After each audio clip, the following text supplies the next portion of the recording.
Hola, bienvenidos al cuarto video del ejemplo que estamos resolviendo de optimización de procesos, en este caso para aquel que permite maximizar el flujo de permeado.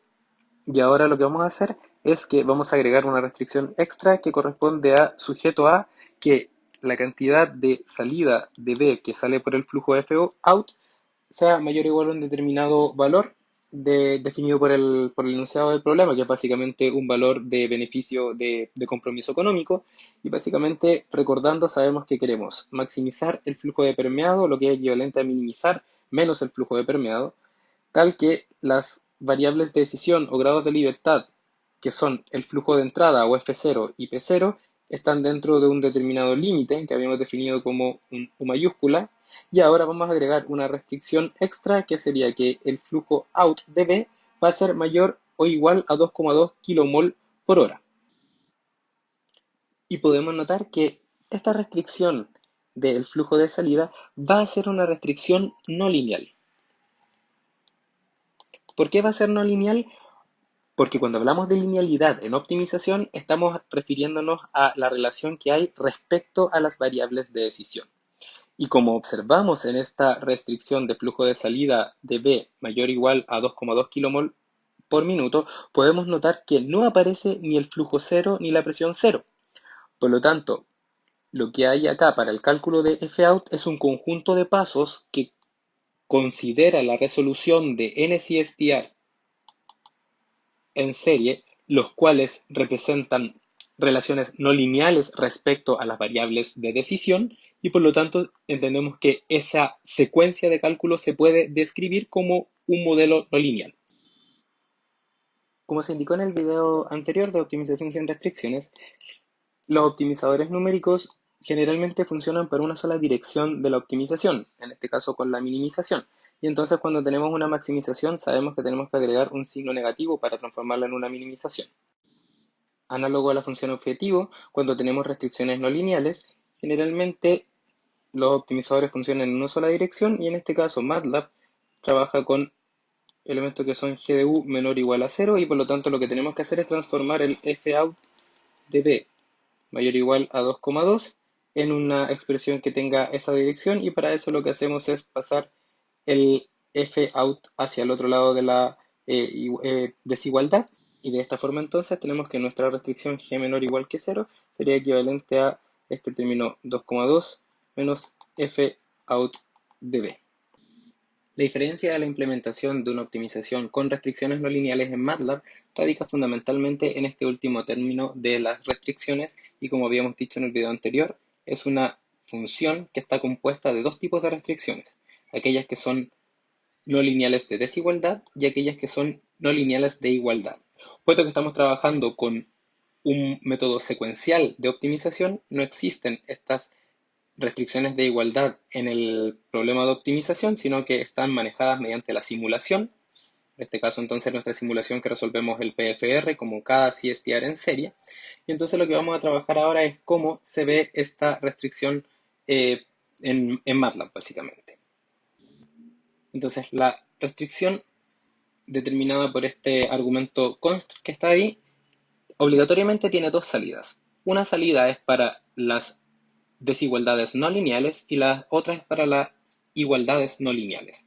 En este caso, entonces, la función de restricción que nosotros hagamos va a necesitar como entrada las variables de decisión del proceso. Eso quiere decir entonces el F0 y el P0 más los elementos extra que ahí aparecen, y mediante una secuencia de cálculo necesitará entonces definir los valores de las variables de estado, y los valores de la variable de estado me permitirán determinar si es que se cumplen o no las restricciones. En este caso entonces tendríamos que, después de la secuencia de cálculo, calcular si es que se cumple la restricción, o sea, quiere decir que de acá tenemos que salir con el valor de este 2,2 menos el Fout de B. Y si es que, por supuesto, esta expresión es menor o igual que cero, entonces quiere decir que los valores de U con lo que está probando son factibles. ¿Cómo es la secuencia de cálculo entonces en el fichero que está disponible en la descripción de este video? Básicamente lo que dice es que dado unos valores de las variables de decisión y los parámetros, entonces vamos a generar una simulación del PFR. Entonces vamos a poner acá la simulación del PFR y cuando obtengamos la simulación del PFR, secuencialmente lo que vamos a obtener es el valor de la función fout, del valor de la variable fout, perdón, de b, y entonces lo que haremos será describir una variable g que va a ser la variable de salida, que va a ir hacia el fmincon, y será básicamente este valor 2,2 menos el fout de b, y puesto que no tenemos restricciones de igualdad no lineal, y es obligatorio salir con dos argumentos, entonces definiremos una variable h que será simplemente un conjunto vacío.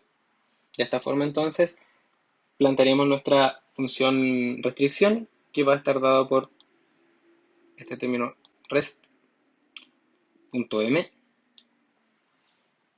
y entonces lo que observaremos es que en nuestra notación que disponíamos de donde aparecían la función objetivo, donde aparecían los valores de las variables, valores iniciales de la variable decisión, estos espacios vacíos porque no teníamos este tipo de restricciones. Los límites, ahora vamos a tener que agregar este campo que está acá de restricciones y que básicamente tiene un parecido muy grande con la función objetivo. Básicamente diremos que es una función que admite puede admitir varios argumentos, pero nosotros queremos que modifique las variables de decisión. A esta función, para este ejemplo en particular, le vamos a llamar rest. Y esta función rest va a tener dos argumentos, los argumentos u, que son los grados de libertad del proceso completo, y los parámetros del proceso completo. Y entonces, dentro de esta función, que la veremos a continuación, se procederá a simular el PFR, y para eso entonces tendremos que llamar al fsolve, el cual llamará a la función cstr yésimo, y eso lo resolveremos dentro de un ciclo for. ¿Y cómo se vería la implementación ahora de una optimización que tiene restricciones no lineales?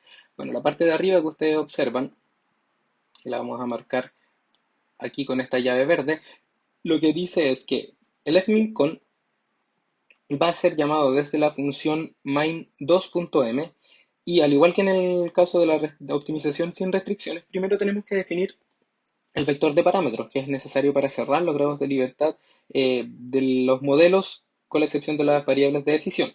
A continuación tenemos que definir valores iniciales de las variables de decisión y sus límites, y luego llamar a la función fmincon. Ahora bien, para el cálculo de la función objetivo, nos vamos a ir por la rama de arriba. Ya habíamos definido que la función objetivo requiere simular, y para eso entonces lo que iba a hacer es dar los valores de los grados de libertad del proceso y los parámetros, y mediante esta función pfr.m, que tiene incluido la simulación del CSTR dentro de un for, lo que va a hacer dentro del for es que va a llamar al CSTR yésimo, lo va a resolver, y para eso entonces el fsolve va a reemplazar para definir estas variables auxiliares que habíamos definido en el segundo video. A continuación va a reemplazar en f y va a iterar con los estados del CSTR yésimo, o sea, con los x del CSTR yésimo, y va a devolver los valores de f evaluado en el xy, y solamente va a parar cuando la norma sea menor que 0. Y cuando pase eso, entonces voy a seguir hacia abajo para resolver hasta el último CSTR, y entonces la resolución de esto será del PFR, que irá hacia la función objetivo y tendrá los datos suficientes ahora para poder calcular el valor del flujo de permeado que queremos maximizar, o menos el flujo de permeado que queremos minimizar. Y básicamente, si es que nosotros observamos ahora que también hay otra función que requiere de cálculos, y en este caso corresponde a la función de restricciones, entonces ahora nos vamos a ir por la línea roja que está abajo, y este sería el camino que seguiría la información para el cálculo de las restricciones de desigualdad. Entonces, ¿qué es lo que haríamos? El spin iteraría con los valores de u y alfa, en este caso con los valores de u porque son las variables de decisión, alfa son los parámetros. Entonces iría hacia la función rest.m, y lo primero que haría sería simular. Y para simular, al igual que en el cálculo de la función objetivo, se va a ir a la función pfr.m, para lo cual necesita los valores del f0 y el p0, y a continuación lo que hará será resolver el PFR mediante al igual que en el caso anterior, por eso aparece acá esta flecha de doble sentido, porque es equivalente, pero ahora en otra función. Entonces lo que hará entonces irá a la misma función PFR, pero ahora no llamada por la función objetivo, sino que llamada por la restricción, y dentro de la función PFR lo que hará será resolver cada CSTR utilizando el FSOLVE, el cual lo que hace es iterar con los valores de los estados del CSTR para unos valores de U fijo, y entonces se produce el reemplazo, al igual que en el caso que definíamos arriba, se reemplaza en los balances de materia A, B y C y a la pérdida de carga, se devuelve el valor de F evaluado en I, y entonces el FSOL para cuando la norma de F es menor o igual a una tolerancia y continúa hacia el siguiente CSTR. Cuando termina, le entrega la información necesaria a la función de restricciones, la cual calcula la función de desigualdad no lineal, recordamos como el 2,2 menos el F out de B, y sabemos entonces que esto no tiene restricciones de igualdad no lineal, así que el H es 0 y entonces le va a devolver al F-min-con, entonces un vector de G y un vector de H que en este caso es vacío. Y de esta forma entonces podemos resolver el problema. Y los invito a revisar los videos anteriores para entender si es que tenemos duda de cómo es la parte de la función objetivo. Y también los invito a revisar los ficheros que se adjuntan en la descripción de este video. Por último, nos vamos a preguntar ahora, ¿qué pasa si es posible cambiar los límites de la desigualdad? Y en particular lo que nos vamos a preguntar es cómo afecta. ¿A qué en este caso va a afectar? Nos preguntamos cómo va a afectar a la economía del proceso. Y la economía del proceso, o en general como el indicador que nos dice si es bueno o malo, es la función objetivo. Entonces, preguntarnos qué pasa si es posible cambiar los límites de las desigualdades es equivalente a preguntarnos qué pasa con la función objetivo si yo puedo cambiar los límites de las desigualdades. Entonces, lo que vamos a hacer es que vamos a hacer un solo ejemplo y ustedes pueden hacer el resto siguiendo la misma lógica y nos vamos a preguntar qué pasa con la función objetivo si es que cambiamos los límites superiores de las variables de decisión. Las variables de decisión como el F0 y el P0. De acuerdo a la descripción del problema, en el enunciado nos indican que ese cambio puede ser aumentar el flujo de entrada en 0,25 kmol por minuto o aumentar la presión de entrada en 0,5 atmósferas. Esto asumiendo que estamos evaluando un cambio en el proceso de tal forma de mejorar la economía del mismo. ¿Cuál de estas dos alternativas podríamos entender este problema como cuál de las dos alternativas es más interesante desde el punto de vista de la economía? Y entonces lo que nos interesa saber es básicamente qué pasa con la economía del proceso, si es que, por ejemplo, ahora el límite del FIN es 7,25 o si es que el límite de la presión máxima es 13,5. Por ejemplo, si es que estamos interesados en adquirir otro equipo. ¿Cómo esta adquisición de otro equipo, otro compresor, por ejemplo, mejoraría la economía del proceso? Entonces, para eso yo decidí partir con el cambio en el límite superior de la presión del P0. En este caso vamos a definir ahora que va a ser 13,5. Entonces, si ustedes resuelven el problema con los límites originales, observarán que la variable de decisión está activa. La variable de decisión presión está activa. Eso quiere decir que la presión que mejora la función objetivo sujeto a la restricción que nosotros le impusimos, el flujo de B, es 13 atmósferas. Entonces, básicamente lo que nos dicen, cómo podemos entender este nuevo desafío es indicando, ok, como la presión está en su nivel máximo y a ese nivel máximo estoy obteniendo lo mejor, ¿qué pasaría si aumentáramos este margen, si nos damos un delta respecto a esta presión? Entonces esto es equivalente a decir si aumentamos la región factible. Ahora, en vez de que la presión se mueva entre 7 y 13, que se mueve entre 7 y 13,5. Y considerando que con 13, si hiciéramos un diagrama, por ejemplo, acá, y acá está el límite inferior y el límite superior, y acá está el valor mejor, porque ahí obtenemos la mejor función objetivo, entonces podríamos decir que este delta que está acá, que lo vamos a definir como un delta P, va a generar entonces o podría, perdón, generar un cambio en la función objetivo y queremos evaluar ese cambio y vamos a decir entonces que queremos calcular cuánto va a ser la nueva función objetivo o Jn, n de nuevo, porque vamos a cambiar el límite superior en este caso de la presión. Entonces para eso pueden revisar los resultados de la optimización con restricciones con los límites originales y observarán que, como les comentaba, la presión está en su nivel máximo, por lo tanto es una restricción activa. Y el valor de la función objetivo obtenido con la presión máxima es este valor que está acá, este menos 0,7884. O sea, el flujo permeado es 0,7884 kilomol por minuto. Entonces, lo lógico es esperar que si aumenta la presión, y ya con 13 era bueno, si nosotros aumentamos a 13,5, nosotros debiésemos tener una función objetivo mejor que la anterior. ¿Y cómo podemos cuantificar qué tan mejor es? Mediante esta expresión que está acá, que básicamente lo que indica es el valor de la nueva función objetivo que yo espero cuando cambio un límite en una de las restricciones, se puede calcular como el valor actual de la función objetivo con los límites actuales, menos, porque estamos minimizando, por lo tanto vamos a mejorar, o sea, la vamos a hacer más negativa, un efecto que tiene el cambiar la región factible, el tamaño de la región factible. Si aumentamos el tamaño de la región factible, como en este caso, este valor sería positivo. Y con este signo negativo que está acá, quedaría entonces más negativo la función objetivo. Por otro lado, si estamos restringiendo, entonces vamos a hacer aumentar la región factible. Y por otro lado, si es que estamos restringiendo, si tenemos el problema que no podemos llegar a los 13 atmósferas, sino que vamos a llegar solamente a las 12,5 atmósferas, entonces este término ya no sería un término positivo, sino que ahora sería un término negativo, y eso que implicaría que el valor al restringir la región factible, tendríamos un término que este término sería negativo, con este negativo que está acá sería entonces un término que sumaría a esta función objetivo y la haría peor. De esta forma entonces queremos preguntar es cómo se puede calcular este término que está acá, que corresponde al cambio de la función objetivo. Cuando cambia, en este caso vamos a poner el delta J, cuando cambia el límite superior de la presión o el P upper bound. Y para eso entonces lo que necesitamos es conocer cómo se calcula ese delta J. Para calcular el delta J tenemos que recordar el concepto de multiplicador de Lagrange, y yo simplemente les pido que revisen en sus apuntes qué es lo que es un multiplicador de Lagrange, y solamente acá voy a dar la ecuación.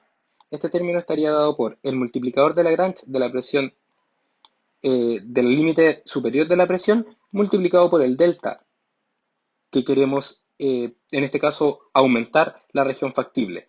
El delta en este caso sería 0,5 atmósfera. Y el mu de la presión superior, el multiplicador de Lagrange de la presión superior, es aquel término que transforma desde el cambio en la presión hasta el cambio en la función objetivo. O sea, podríamos entender, y que de hecho es así, que el multiplicador de Lagrange es una especie de cómo cambia el óptimo de un determinado problema cuando cambio un límite de una restricción, en este caso cuando cambio el delta P. Y cuando nosotros multiplicamos por el delta P, entonces queda en unidades de función objetivo, y por lo tanto podemos obtener esta especie de identificación de qué tan sensible es la nueva inversión que podríamos querer hacer. Y la pregunta que aparece es ¿de dónde se obtiene el multiplicador de Lagrange? Entonces ya estamos familiarizados con todos los argumentos de entrada, pero si observamos los argumentos de salida de la función f-incom pueden ser más que solamente la solución del problema.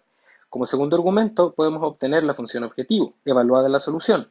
El tercer argumento nos indica un flag que corresponde a un número que dice si es que se cumplió o no la optimización.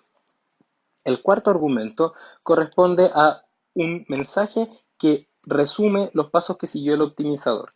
Y el quinto argumento es el que nos interesa a nosotros y que corresponde al multiplicador de Lagrange. Entonces, si nosotros queremos calcular los multiplicadores de Lagrange, obtenerlos, lo único que tenemos que hacer es, en vez de utilizar la sintaxis que aparece arriba, utilizar la sintaxis que aparece acá abajo, igualado a toda la instrucción para llamar al fmincon.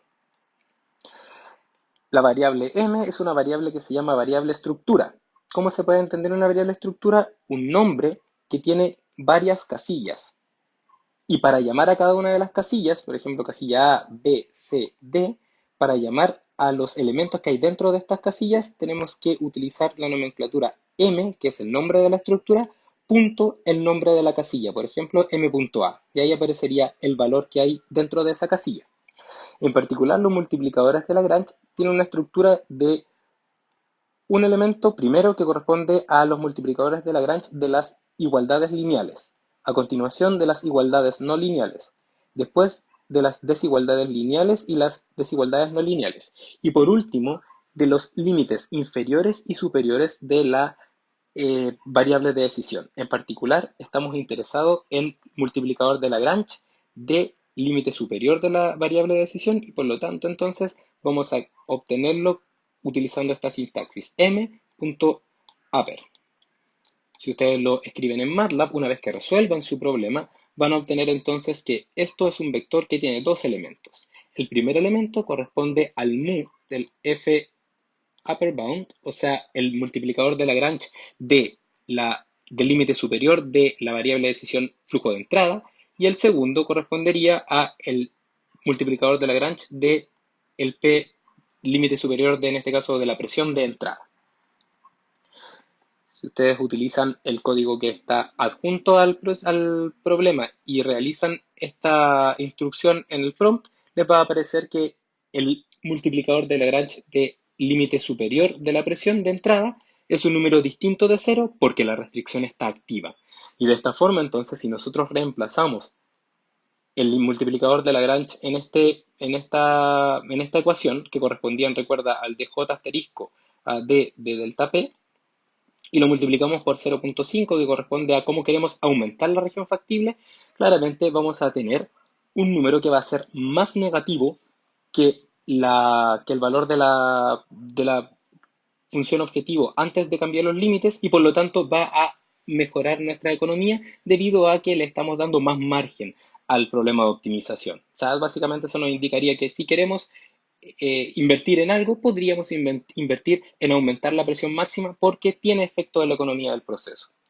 Y claro, si nosotros resolvemos el problema, pero en vez de utilizar la información de los multiplicadores de Lagrange o presión sombra, y en vez de eso resolvemos el problema, pero ahora con una presión cero que se encuentra entre 7 y 13,5, el resultado que van a obtener mediante esta ecuación va a ser distinto a la función objetivo resuelta con este otro resolviendo de nuevo el problema de optimización. Y eso es básicamente porque la expresión que ustedes observan acá con asterisco, que es la definición de los multiplicadores de Lagrange, es una expresión que tiene una aproximación de primer orden, debido a que estamos calculando, utilizando las primeras derivadas para hacer evaluaciones. Pero bueno, es una buena opción si lo que queremos es evaluar cuál de los cambios que podemos proponer en un problema de optimización es aquel que es más sensible para la función objetivo.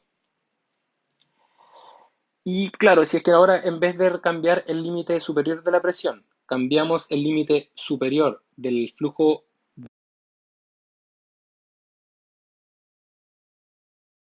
teníamos que el flujo de entrada se podía mover entre 3 y 7. Y el valor óptimo es 5,072, o sea, es una restricción que está inactiva.